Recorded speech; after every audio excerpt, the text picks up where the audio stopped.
I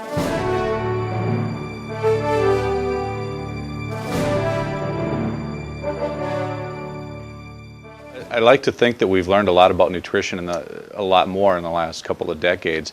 When you talk about doctors not being up to speed, is that still the case? It's still the case. They're about 200 years behind. And for instance, we get people off the heart transplant list all the time. We get people off of dialysis all the time.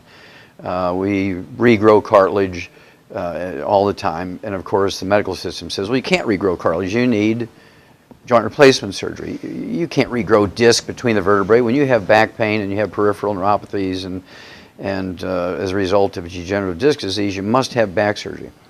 Well, that's not true. Just absolutely not true. We can regrow cartilage. It's very simple. You just give the body the raw materials. The body has stem cells in it.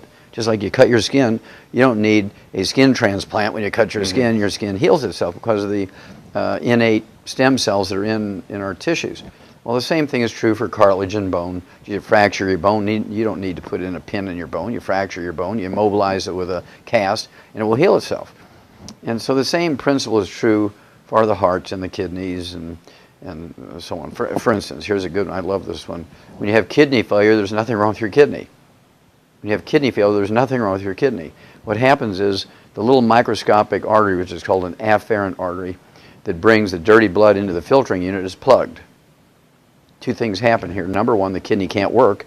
It's kind of like a drain in your bathtub that's got hair and hay leaves and dirt and soap scum on it. It's not going to drain. Do you replace the tub and all the plumbing?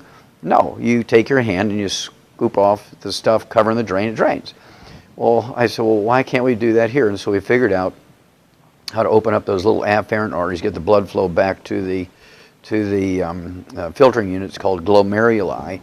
And of course, the kidney is a funny thing. Its whole purpose is to filter blood. And when it doesn't get enough blood, there's kind of a little signal that goes off. A little red flag goes up, and the kidney releases a hormone called renin. And renin's purpose is to raise your blood pressure to try and drive more blood into the kidney. Raise your blood pressure, right? So doctors give drugs, and they can't override that hormone. So well, it's genetic because drugs won't touch it.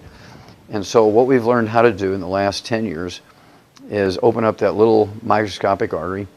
And we've been doing this for 10 years in humans. We've been doing it for probably 50 years in animals. And there was an article today in Nature magazine saying they've discovered this wondrous stuff now that they can actually help a heart in a heart attack by opening up these little microscopic arteries with a protein. I haven't read the article yet, but I'll bet it's the protein we've been working with for 25 years.